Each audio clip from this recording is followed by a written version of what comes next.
Hello friends from Latin Life. Today I want to talk to you about Marcela Rodriguez, who is still one of the 16 women that is kept in as a political prisoner. She, because a shot in her back by the police, is completely paralyzed, almost complete paralyzed. Just arriving from Santiago de Chile, Alexandra, a journalist, visit Marcela Rodriguez. Chile is a democratic country now. How is it possible that there is still political prisoners? Let's say that I think that Chile is still not democratic. It's making a transition to a democracy. The thing is, it's still possible that there are political prisoners because in the constitution, the Chilean constitution is made by Pinochet before he left. So that means that it's very difficult that the prisoners who has been taken in prison during the time of Pinochet can be given freedom because they, in the constitution of Chile, they are seen as terrorists, and terrorists cannot be given amnesty following this constitution. So that means their juridical position is very weak. That's why there are still political prisoners in Chile.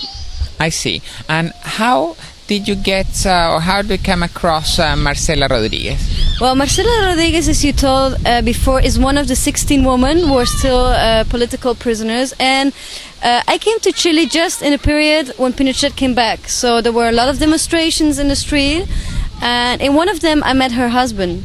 So, as you maybe know, the press in Chile is not plural, so that means that it's in hands of all the right-wing politics and the big multinationals. So he is very interested in international press people who give attention to Marcela, and because there in Chile they don't. So he asked me if I want to make an item about her, and I was interested in her, so I said yes. And he invited me to come and visit her in the hospital. So that's the reason That's the way. And tell me, how are her medical conditions? Well, her medical conditions, I first want to tell you something, how she got in prison. It was the year 1990, and Marcela was one of the... she belonged to a movement who was called Mapu Lautaro, and it was a military movement who fought against Pinochet dictator. So they had a lot of actions fighting against this dictator, and this day, 14 November of 1990, she was helping to escape a friend out of prison. So she was trying to help him, and in this action she got shot in her back and 4 policemen got killed.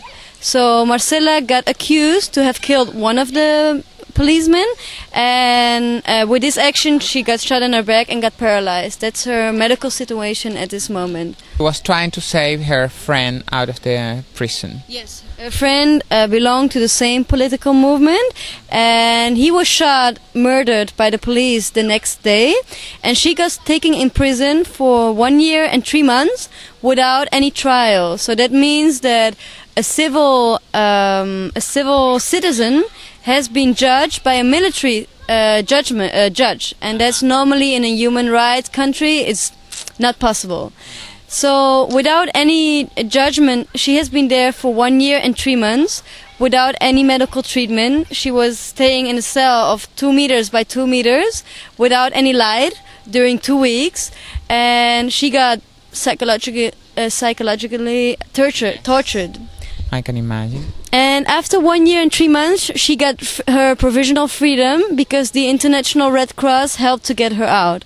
So during 10 years, the military judge has been seeing her trial.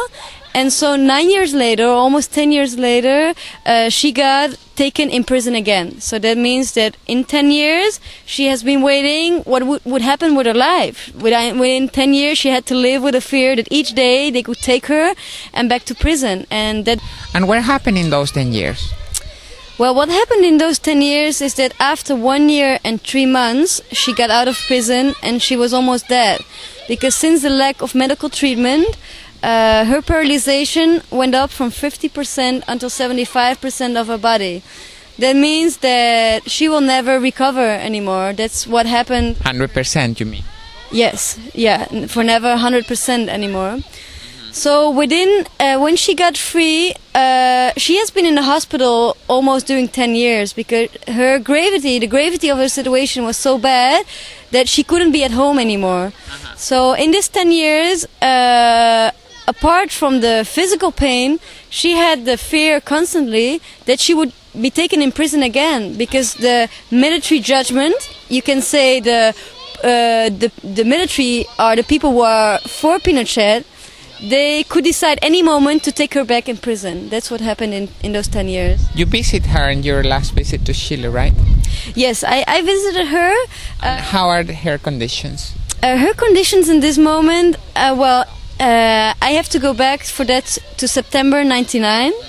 In September 99, she was hearing of the military judge that she would be taken to prison for 20 years and 2 days. That's the final condemnation, what she got. She got this condemnation because she got accused to have killed one of the prisoners, but there were never any right proofs. Yeah, that's what I read, that there was not any proof about. No, they have been they have condemned her without any real proof, and there were some testimonios.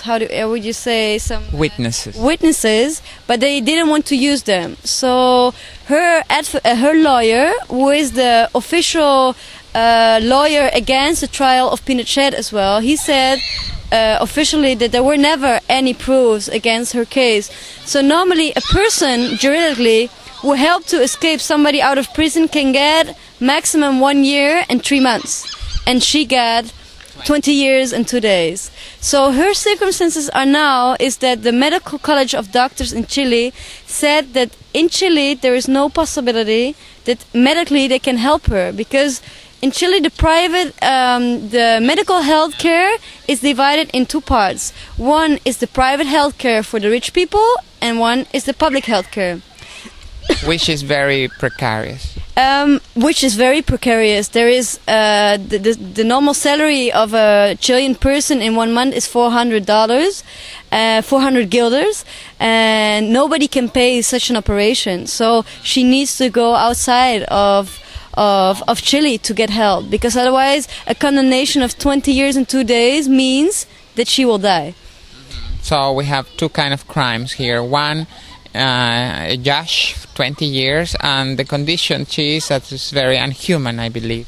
I mean, she is there in this hospital, which is an infectious hospital. That means in her department she's sharing with people with AIDS, meningitis, tuberculosis, which means that she has the risk exposed to catch any of those. Yeah, she gets infected all the time. That means that in February she almost dies.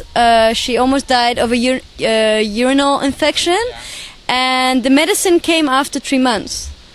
Jesus Christ. And the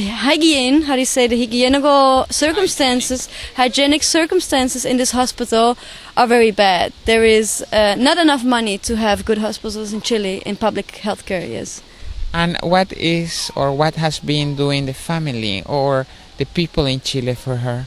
Well, there are two parts. You have the officials like the president, who could give her amnesty.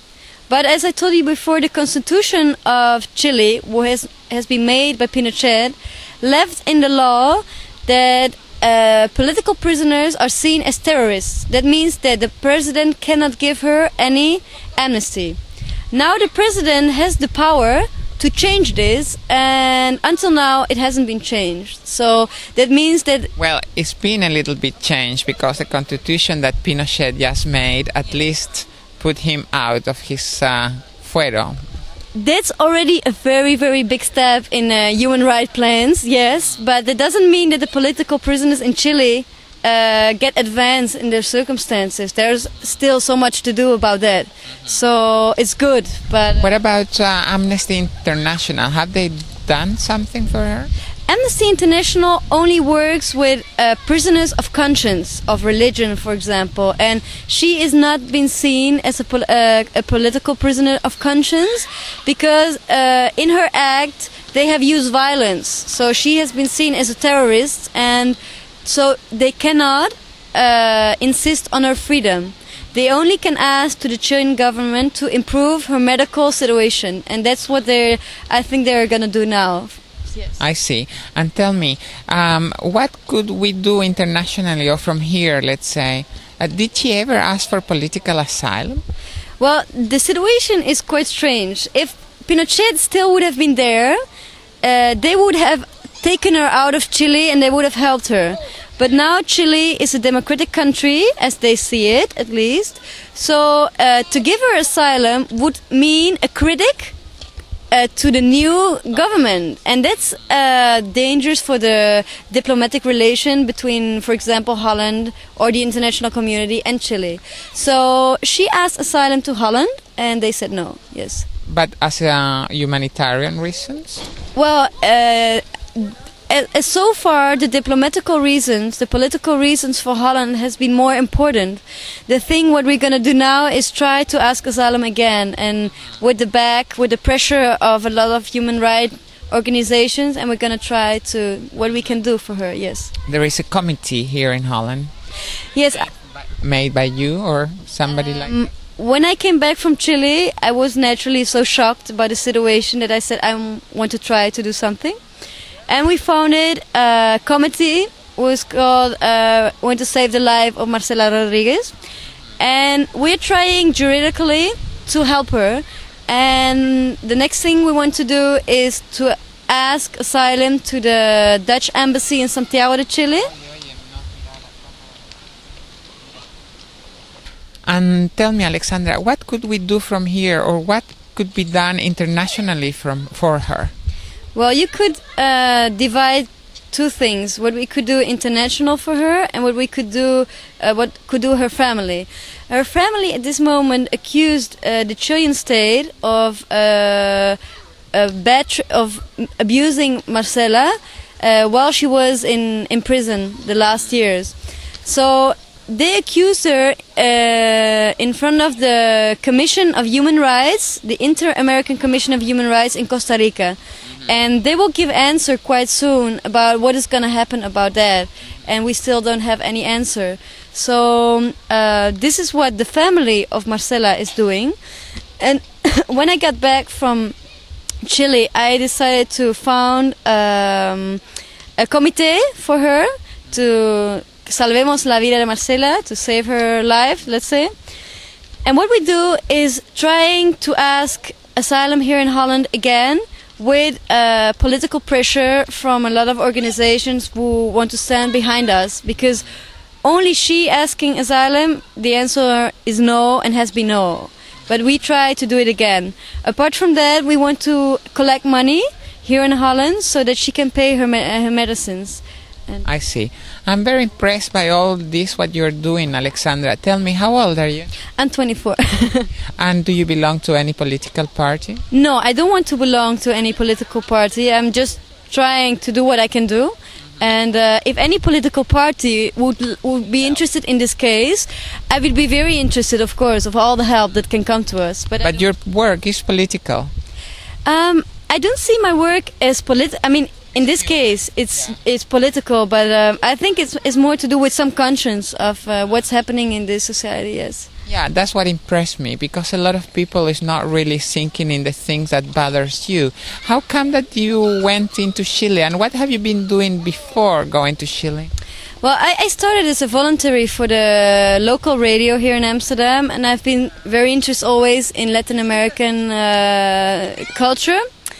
And what happened is that I wasn't conscious of what was happening in Latin America. I saw it there, and I saw that the reality of Latin American people, for me, is like magic realism.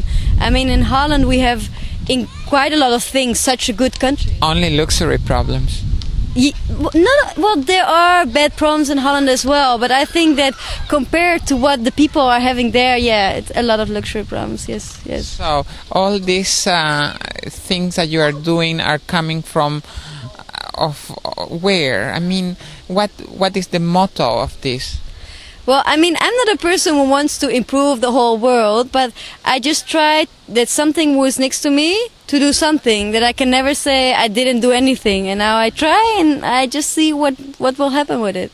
I'm just very interested in her case and try. How do you see Marcela as a friend, as a brother, Well, I have to tell you that when I met Marcela, I couldn't believe. I thought, no, Pinochet is a nice old guy and she can walk. When I close the door, she stands up. I couldn't believe that her situation was that bad. So first she wasn't a friend. I mean, I saw her as something unbelievable. And afterwards I got to know her.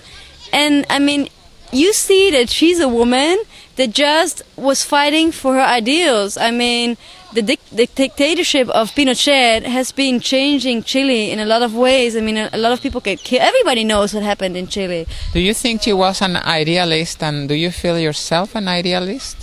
I think, yeah, she was an idealist, and an idealist who takes the consequences of her ideals. And that's, a lot of people have ideals, but they don't take the consequence, and she did. Thank you very much, friends from Latin Life. And if you want to contact us or me, you can also do it through email. And the email is Delgarbo, Apple Starch, Access for All. And I wish you a nice week. Thanks for being with us. Bye.